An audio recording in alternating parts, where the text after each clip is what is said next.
Good morning বন্ধু বান্ধৱীসকল, আপোনালোক সকলোকে অসমীয়া ডেইলি ৰাশিফল চেনেললৈ স্বাগতম জনাইছোঁ। আজি শুক্ৰবাৰ 2025 জানুৱাৰী মাহৰ 17 তাৰিখ আৰু অসমীয়া মাঘ মাহৰ 3 তাৰিখ। আজি তিথি চতুৰ্থী, পক্ষ কৃষ্ণপক্ষ। আজি সূৰ্য উদয় হ'ব 6:16 আৰু সূৰ্য অস্ত যাব 4:50। এতিয়া আহিছোঁ ৰাশিফলসমূহলৈ। মেষ ৰাশি। মেষ ৰাশিৰ জাতক জাতিকাসকলৰ খেলা ধূলাই আপোনাক আকৰ্ষিত কৰিব, আকৌ ধ্যান আৰু যোগে আপোনাক লাভান্বিত কৰিব। চাকৰি কৰি থকা লোকসকলৰ আজি অৰ্থৰ আৱশ্যকতা পৰিব পাৰে, কিন্তু বেহিচাপি স্বভাৱৰ বাবে আজি সিহঁতৰ তাত পৰ্যাপ্ত ধন নাথাকিব। যিমান আপুনি ভাবিছিল আপোনাৰ বন্ধু তাতকৈ অধিক সহায়কাৰী বুলি প্ৰমাণিত হ'ব। প্ৰেমৰ পিনেদি এই দিন বহুত বিশেষ হ'ব। কোনোবা নতুন পৰিযোজনাত কাম কৰাৰ আগতে ভালকৈ ভাবি চিন্তি লওক। অসুবিধাক দ্ৰুতভাৱে সন্মুখীন কৰাৰ আপোনাৰ ক্ষমতা আপোনাক আজি পৰিচয় প্ৰদান কৰিব। আজি আপুনি প্ৰেমত ইমানেই আত্মসন্তুষ্টতা লাভ কৰিব যে গোলাপ ফুলবোৰ অধিক ৰঙা দেখিব আৰু বেঙুনীয়াখিনিক অধিক বেঙুনীয়া দেখিব। একমুখী ৰুদ্ৰাক্ষক বগা সূতা ধাৰণ কৰিলে আৰ্থিক স্থিতি শক্তিশালী হ'ব। এতিয়া আহিছোঁ বৃষ ৰাশিলৈ। বৃষ ৰাশিৰ জাতক জাতিকাসকলে ভাগ্যৰ ওপৰত ভৰসা কৰি বহি নাথাকিব। আপোনাৰ স্বাস্থ্য আৰু জীৱন ভাল কৰিবলৈ হ'লে আপুনি নিজে কষ্ট কৰিব লাগিব, কাৰণ একো নকৰাকৈ বহি থাকিলে জীৱনত কোনো ধৰণৰ পৰিৱৰ্তন নাহিব। এতিয়া সময় আহি গৈছে যে আপুনি নিজৰ ওপৰত ওজন নিয়ন্ত্ৰণত আনক আৰু স্বাস্থ্য ভালে ৰাখিবৰ বাবে নিয়মিত ব্যায়াম কৰক। নতুন যোজনা এটা আপোনাৰ চকুত লাভান্বিতৰ দৰে দেখিব, কিন্তু আশা কৰা মতে আপোনাক লাভ দিব নোৱাৰিব। বিনিয়োগ কৰা সময়ত অতি সোনকালে কোনো নিৰ্ণয় নলয় যেন। পৰিয়ালৰ সদস্যসমূহৰ প্ৰয়োজনৰ ওপৰত ধ্যান দিয়ক। সিহঁতৰ সুখ দুখৰ অংশীদাৰ হওক, যাতে সিহঁতে অনুভৱ কৰে যে আপুনি সঁচাকৈ সিহঁতক নিজৰ জীৱনৰ এক গুৰুত্বপূৰ্ণ অংগ বুলি ভাবে। প্ৰেমৰ শক্তিয়ে আপোনাক প্ৰেম কৰাৰ এক কাৰণ দিব। নতুন অংশীদাৰ আজিৰ বাবে বহুত ফলদায়ক হ'ব। বহু কাম এৰি আজি আপুনি আপোনাৰ ভাল লগা কাম কৰিব পাৰে, কিন্তু কাম অধিকতৰ হোৱাৰ বাবে আপোনাৰ এই পৰিকল্পনা সফল নহ'ব। বৈবাহিক সুখৰ দৃষ্টিকোণৰ ফালৰ পৰা আজি আপুনি কিবা বিশেষ উপহাৰ লাভ কৰিব পাৰে। ভাল উপাৰ্জন কৰিবৰ বাবে ৰূপৰ মুদ্ৰা গংগাজলত দি ঘৰৰ ভিতৰত ৰাখিব। এতিয়া আহিছোঁ মিথুন ৰাশিলৈ। মিথুন ৰাশিৰ জাতক জাতিকাসকলৰ শাৰীৰিক অসুস্থতা ঠিক হোৱাৰ বহুত সম্ভাৱনা আছে আৰু এইবাবে আপুনি অতি সোনকালে খেলা ধূলাত অংশগ্ৰহণ কৰিব পাৰিব। এই ৰাশিৰ ডাঙৰ ব্যৱসায়ীবোৰক আজি বহুত ভাবি চিন্তি অৰ্থ বিনিয়োগ কৰাটো আৱশ্যকীয়। পাৰিবাৰিক অথবা ঘৰুৱা অশান্তিক আপোনাৰ একাগ্ৰতা তথা মনোযোগ ভংগ কৰাৰ কাৰণ বনিব নিদিব। বেয়া সময়ে আপোনাক জীৱনত অধিক অভিজ্ঞতা প্ৰদান কৰিব।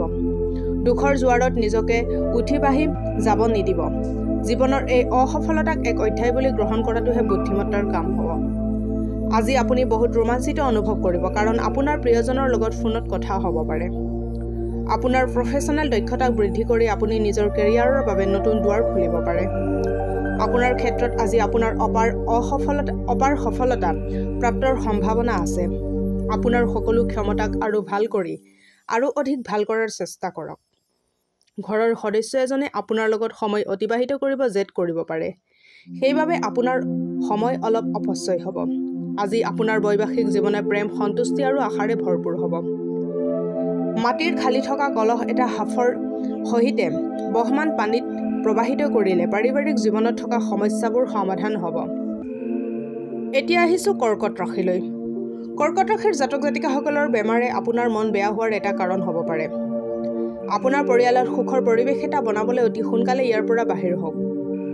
যদি আজি আপুনি অলপ জানি বুজি কাম কৰে তেন্তে আৰ্থিক লাভ হ'ব পাৰে। আজি অকল অচিনাকি ব্যক্তি নহয়, আনকি নিজৰ বন্ধু বান্ধৱৰ পৰাও সাৱধানে থকাৰ প্ৰয়োজন আছে।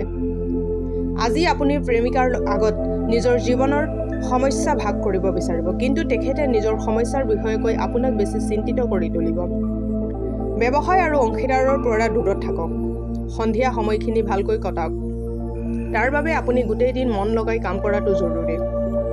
জীৱন সংগীৰ পৰা অধিক আশা আকাংক্ষা কৰাটো আপোনাৰ বৈবাহিক জীৱনটোক হতাশাৰ পিনে ঠেলি দিব পাৰে। কেঁচা হালধি, কেশৰ, হালধীয়া চন্দন, হালধীয়া দালি সেৱন কৰিলে স্বাস্থ্য ভালে থাকিব। এতিয়া আহিছোঁ সিংহ ৰাশিলৈ। সিংহ ৰাশিৰ জাতক জাতিকাসকলে বাহিৰত ঘূৰা ফুৰা, ফূৰ্তি আৰু পাৰ্টি কৰি থাকিলে আপোনাৰ মন ভালে থাকিব। বেপাৰ বাণিজ্যত আজি বিশেষ লাভান্বিত হোৱাৰ সম্ভাৱনা আছে। আজিৰ দিনটোত আপুনি নিজৰ ব্যৱসায়ক এক উচ্চ স্তৰ প্ৰদান কৰিব পাৰে। যদি আপুনি নিজৰ আকৰ্ষিত প্ৰকৃতি আৰু বুদ্ধিমত্তাৰ ব্যৱহাৰ কৰে তেন্তে বেলেগ মানুহৰ পৰাও আপুনি মনে বিচৰা ব্যৱহাৰ লাভ কৰিব পাৰে। আপুনি আজি প্ৰেমৰ মনোদশাত থাকিব। আপুনি আজি বহুত সুযোগ লাভ কৰিব। আজি অনুভৱী লোকসমূহৰ লগত কথা পাতি জানিব বিচাৰক যে তেখেতসকলে আপোনাক কি জ্ঞান দিব পাৰে। আজি ঘৰৰ ঘনিষ্ঠজনে আপোনাৰ লগত সময় অতিবাহিত কৰিব বিচাৰিব, কিন্তু আপোনাৰ ওচৰত তেখেতক দিবলৈ সময়ৰ অভাৱৰ বাবে তেখেতকো বেয়া লাগিবই, লগতে আপোনাকো বেয়া লাগিব। আপুনি নিজৰ জীৱনসংগীৰ সহায়ত জীৱনৰ কঠিনতম মুহূৰ্তসমূহো বহুত সহজভাৱে সন্মুখীন হ'ব পাৰে। শৰীৰ ভাল ৰাখিব বিচাৰে যদি সূৰ্য স্নান কৰক। এতিয়া আহিছোঁ কন্যা ৰাশিলৈ। কন্যা ৰাশিৰ জাতক জাতিকাসকলৰ আজি বহুত শান্ত আৰু সন্তুষ্টিত থাকিব আৰু আনন্দ উপভোগ কৰাৰ অভিপ্ৰায় লৈ থাকিব। সন্তানৰ বাবে অৰ্থ লাভৰ পূৰ্ণ সম্ভাৱনা আছে আৰু লগতে সুখ প্ৰাপ্তিও আছে। আপোনাৰ ভৰপূৰ উৰ্জা শক্তি আৰু উৎসাহে আপোনাৰ জীৱনত ধনাত্মক পৰিণাম আনিব আৰু ঘৰুৱা হতাশা দূৰ কৰিব। প্ৰত্যেক কথাতে প্ৰেম প্ৰদৰ্শন কৰাটো ঠিক নহয়। ইয়াৰ ফলত আপোনাৰ সম্বন্ধ ভাল হোৱাৰ পৰিৱৰ্তে অধিক বেয়াহে হ'ব পাৰে। যিবিলাক লোক বিদেশত ব্যৱসায়ৰ লগত জড়িত সিহঁতৰ আজি যথেষ্ট লাভ হোৱাৰ সম্ভাৱনা আছে। ইয়াৰ লগতে চাকৰিৰ লগত জড়িত এই ৰাশিৰ জাতকসকল নিজৰ প্ৰতিভাৰ ব্যৱহাৰ কৰ্মক্ষেত্ৰত পূৰা দমে কৰিব পাৰিব। আজি আপুনি দিনজোৰা ব্যস্তৰ পিছতো নিজৰ বাবে সময় উলিয়াব পাৰিব আৰু খালী সময়ত পৰিয়ালৰ লগত কথা বতৰা পাতিব পাৰে। বাহিৰৰ মানুহ আপোনাৰ বৈবাহিক জীৱনত হস্তক্ষেপ কৰিলে আপোনাৰ জীৱনত বহুতো সমস্যাৰ উৎপন্ন হ'ব পাৰে। স্মৰণীয় আৰু মধুৰ প্ৰেম জীৱনৰ বাবে নিজৰ পকেটত সদায় সুগন্ধি লগাই ৰখা ৰুমাল এখন ৰাখিব। এতিয়া আহিছোঁ তুলা ৰাশিলৈ। তুলা ৰাশিৰ জাতক জাতিকাসকলৰ বহুত বেছি চিন্তাই আপোনাক মানসিকভাৱে কঙা কৰি তুলিব পাৰে। ইয়াৰ পৰা পৰিত্ৰাণ পোৱাটো জৰুৰী, নহ'লে ই আপোনাক মানসিকভাৱে আৰু শাৰীৰিকভাৱে পংগু কৰি দিব পাৰে। পৰিয়ালৰ কোনোবা এগৰাকী সদস্যৰ বেমাৰৰ বাবে আপোনাৰ আৰ্থিক সমস্যা হ'ব পাৰে। অৱশ্যে আপুনি এই সময়ত ধনৰ কথা চিন্তা নকৰি তেখেতৰ স্বাস্থ্যৰ কথা চিন্তা কৰাটোহে বেছি প্ৰয়োজনীয়। ঘৰত বহু দিনৰ পৰা পেলাই থোৱা কাম আজি অলপ সময়লৈ সম্পূৰ্ণ কৰিব পাৰিব। অলপ মনোমালিন্য হোৱাৰ পিছতো আজি আপোনাৰ প্ৰেম জীৱনে ভাল পাব। আপুনি নিজৰ সংগীক সুখ দিয়াত সফল হ'ব। যি ক্ষতি আৰু পুৰস্কাৰৰ আশা আপুনি কৰি আছিল সেইখিনি পিছলৈ ৰখি যাব পাৰে আৰু তাৰ ফলত আপুনি হতাশাৰ সন্মুখীন হ'ব পাৰে। একো কামেই অসম্ভৱ নহয় যদি আপুনি সেই কাম সমাধান কৰিবৰ বাবে মন শক্তি গোটাই লৈছে। আজি আপুনি জীৱনসংগীৰ লগত ঘূৰা ফুৰাৰ মজা ল'ব আৰু একেলগে সময় অতিবাহিত কৰাৰ এটা ভাল সুযোগ লাভ কৰিব। কেৰিয়াৰত দপদপে উন্নতি কৰিবলৈ আপোনাৰ দুৱাৰমুখত অথবা দুৱাৰত 7টা গজাল মাৰি দিয়ক। এতিয়া আহিছোঁ বৃশ্চিক ৰাশিলৈ। বৃশ্চিক ৰাশিৰ জাতক জাতিকাসকলৰ বহু দিনৰ পৰা চলি থকা বেমাৰৰ পৰা ৰেহাই পাব পাৰে। আপোনাৰ কমিশ্যন, লাভাংশ আৰু ৰিয়েলিটিৰ পৰা আৰ্থিক লাভ হ'ব পাৰে। বন্ধু সন্ধিয়া সময়ৰ বাবে এটা ভাল পৰিযোজনা বনাই আপোনাৰ দিন আৰু সুখী কৰি তুলিব। আজি আপুনি প্ৰেমপূৰ্ণ মনোভাৱত থাকিব। এইবাবে প্ৰিয়জনৰ লগত কিছু ভাল সময় অতিবাহিত কৰাৰ যোজনা বনাব পাৰে। কাম কাজত আহি থকা পৰিৱৰ্তনৰ বাবে আপুনি লাভান্বিত হ'ব। আজিৰ দিনটো আপোনাৰ বাবে লাভদায়ক বুলি প্ৰমাণিত নহ'ব, কাৰণ আপোনাৰ এনেকুৱা লাগিব পাৰে যে আজি সকলো বস্তু আপোনাৰ পক্ষত থাকিব আৰু আজি সকলো কামতে আপুনি সফল হোৱাৰ লগতে উচ্চ স্থানত থাকিব। এই সময় জীৱনত আপোনাক বৈবাহিক সম্পৰ্কৰ বাবে অধিক সুখ তথা আনন্দ প্ৰদান কৰিব। সাধু সন্তক কলাপাৰীৰ শুভ্ৰ ৰঙৰ ধুতি দান কৰিলে আপোনাৰ আৰ্থিক স্থিতি সবল আৰু সফল হ'ব। এতিয়া আহিছোঁ ধনু ৰাশিলৈ। ধনু ৰাশিৰ জাতক জাতিকাসকলৰ নিজৰ শক্তি আৰু উৰ্জা আনৰ সহায় কৰিবলৈ ব্যৱহাৰ কৰক। মনত ৰাখিব, এই পাৰ্থিৱ শৰীৰৰ কোনো মহত্ব নাই যদিহে আপুনি কাৰো উপকাৰ কৰিব নোৱাৰে। জীৱনৰ চকৰিটো সুচাৰুৰূপে চলাব বিচাৰিলে আপুনি ধনৰ বিষয়টোত বিশেষ মনোযোগ দিয়া দৰকাৰ। পত্নীৰ লগতে সম্বন্ধ মজবুত কৰিবলৈ আজি এটা শান্তিপ্ৰিয় দিন। সম্বন্ধৰ এই কোমল জোৰটোক সবল বনাবলৈ দুয়োজনে অসমৰ্পিত হ'ব লাগে আৰু দুয়োজনৰ মাজৰ প্ৰেম আৰু বিশ্বাস হ'ব লাগে। পৰিস্থিতি ঠিক কৰিবৰ দায়িত্ব নিজৰ ওপৰত ন্যস্ত কৰক আৰু আপোনাৰ পৰিয়ালৰ লোকৰ সহায় হওক। সৰু সুৰা কথালৈ আপোনাৰ প্ৰিয়জনৰ লগত বাদ বিবাদ হ'ব পাৰে। আজি অনুভৱী লোকসমূহৰ লগত কথা পাতি জানিব বিচাৰক যে তেখেতসকল আপোনাক কি জ্ঞান দিব পাৰে। আপোনাৰ ওচৰত সময় পৰ্যাপ্ত পৰিমাণে থাকিব, কিন্তু মনে বিচৰা কাম আপুনি কৰিব নোৱাৰিব। আপুনি নিজৰ জীৱনসংগীৰ কঠিন আৰু ৰুক্ষ ব্যৱহাৰ দেখিবলৈ পাব পাৰে, যাৰ বাবে আপুনি অসহজ অনুভৱ কৰিব। প্ৰেম জীৱনত সুখ আৰু শান্তি বজাই ৰাখিবৰ বাবে সপ্তাহত যিকোনো এদিন নিমখ নিদিয়াকৈ আহাৰ গ্ৰহণ কৰক। এতিয়া আহিছোঁ মকৰ ৰাশিলৈ। মকৰ ৰাশিৰ জাতক জাতিকাসকলৰ ইচ্ছাশক্তি কম হোৱাৰ বাবে ভাৱনাত্মক আৰু মানসিক সমস্যাত ফচিব পাৰে। আজি অকল বহি নাথাকি এনেকুৱা কিবা কৰক যি আপোনাৰ আয় দুগুণ বৃদ্ধি কৰিব পাৰে। আপোনাৰ পৰিয়ালৰ লগত ৰুক্ষ ব্যৱহাৰ নকৰিব। এই ব্যৱহাৰে পাৰিবাৰিক শান্তি ভংগ কৰিব পাৰে। প্ৰেমৰ ফালেদি চাব গ'লে আজি এক ৰোমাঞ্চকৰ দিন। সন্ধিয়াৰ সময়ত এক বিশেষ যোজনা বনাওক আৰু যিমান পাৰে সেই সময়খিনিক সিমান মায়াময় কৰাৰ চেষ্টা কৰক। যদি আপুনি কিবা নতুন ব্যৱসায় আৰু যোজনা আৰম্ভ কৰাৰ কথা ভাবিছে তেন্তে অতি সোনকালে নিৰ্ণয় লওক। এইখিনি সময়ত আপোনাৰ নক্ষত্ৰ ভাল স্থিতিত আছে। আপুনি যি কৰিব বিচাৰে সেইপিনে পদক্ষেপ লওঁতে ভয় নাখাব। আজিৰ দিনত কিছুমান বন্ধু আপোনাৰ ঘৰত আহিব পাৰে আৰু সিহঁতৰ লগত আপুনি সময় অতিবাহিত কৰিব পাৰে। অৱশ্যে আপুনি মদ চিগাৰেট এইবোৰৰ পৰা দূৰত থকাটোৱেই ভাল হ'ব।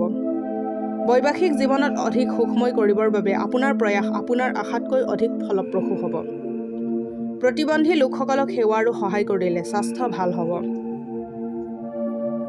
এতিয়া আহিছোঁ কুম্ভ ৰাশিলৈ। কুম্ভ ৰাশিৰ জাতক জাতিকাসকলৰ যেতিয়া পৰিস্থিতিক নিজৰ নিয়ন্ত্ৰণত আনিব তেতিয়াই আপোনাৰ হতাশাসমূহ একেবাৰে নোহোৱা হৈ পৰিব। সোনকালে আপুনি বুজি পাব যে এই সমস্যাসমূহ চাবোনৰ ফেনৰ দৰে হয় যি চুই দিয়াৰ লগত ফুটি যায়। যদি আজি আপুনি অলপ জানি বুজি কাম কৰে তেন্তে আৰ্থিক লাভ হ'ব পাৰে। আপোনাৰ বন্ধুৰ উদাৰ ভাৱৰ ভুল ব্যৱহাৰ নকৰিব। সাৱধানে থাকক। কোনোবাই আপোনাৰ লগত ফ্লাৰ্ট কৰিব পাৰে। কিন্তু ব্যৱসায়ী আৰু দালালৰ বাবে আজি এক ভাল দিন, কাৰণ সিহঁতৰ ইনকাম ভাল হ'ব। আজিৰ সময়ত নিজৰ বাবে সময় উলিওৱা বহুত কঠিন। তথাপি আজি এনেকুৱা এটা দিন যেতিয়া আপোনাৰ নিজৰ বাবে বহুত সময় থাকিব। ওচৰ চুবুৰীয়া আজি আপোনাৰ বন্ধু বান্ধৱ আৰু পৰিয়ালৰ আগত আপোনালোকৰ বৈবাহিক জীৱনৰ এক ব্যক্তিগত দিশ বেয়াভাৱে প্ৰকাশ কৰিব পাৰে। প্ৰেমিকাক যিকোনো মাৰ্বলযুক্ত বস্তু স্মৰণীয় উপহাৰ হিচাপে দিয়ক আৰু প্ৰেম জীৱন ধুনীয়া কৰি তোলক। এতিয়া আহিছোঁ মীন ৰাশিলৈ। মীন ৰাশিৰ জাতক জাতিকাসকলৰ সফলতা ওচৰত থকা স্বত্বেও আপোনাৰ শক্তি বহুত পৰিমাণে কমি যাব। যদি আপুনি ঘৰৰ কোনোবা সদস্যৰ পৰা অৰ্থ ঋণ লৈ থৈছে তেন্তে অনতিপলমে ঘূৰাই দিয়াৰ ব্যৱস্থা কৰক, নহ'লে আপোনাৰ ওপৰত আইনী ব্যৱস্থা ল'ব পাৰে। বন্ধু আৰু আত্মীয় আপোনাৰ সহায় কৰিব আৰু আপুনি সিহঁতৰ লগত বহুত সুখী অনুভৱ কৰিব। প্ৰেম সদায় আত্মীয় হয় আৰু এই কথা আজি আপুনি অনুভৱ কৰিব। কেতিয়াবা এনেকুৱা লাগিব পাৰে যে আপুনি বহুত বেছি নিঃসংগ সহকৰ্মী আৰু সহযোগীয়ে আপোনাক সহায় কৰিব আহিব, কিন্তু আপোনাক অধিক সহযোগ আগবঢ়াব নোৱাৰিব। ঘৰত সিঁচৰিত হৈ থকা বস্তুবোৰ চিজিল লগাব আজি। আপুনি পৰিকল্পনা কৰিব, কিন্তু ইয়াৰ বাবে খালী সময় নাপাব। আজি আপুনি অনুভৱ কৰিব যে আপোনাৰ জীৱনসংগী আপোনাৰ চিৰন্তনৰ লগৰী আৰু তেখেতেই আপোনাৰ একমাত্ৰ লগৰী। কলা বগা তিল আটাৰ লগত মিহলি কৰি তাৰে সৰু সৰু বল বনাই মাছক খোৱালে স্বাস্থ্যত ভাল প্ৰভাৱ পৰিব। আজিলৈ ৰাশিফলৰ ভিডিঅ'সমূহ ইমানেই। যদি ভিডিঅ'বিলাক ভাল লাগে লাইক কৰিব, কমেণ্ট কৰিব, শ্বেয়াৰ কৰিব আৰু ডেইলি ৰাশিফলৰ ভিডিঅ'সমূহ পাই থাকিবলৈ চেনেলটো ছাবস্ক্ৰাইব কৰি ৰাখিব। ধন্যবাদ।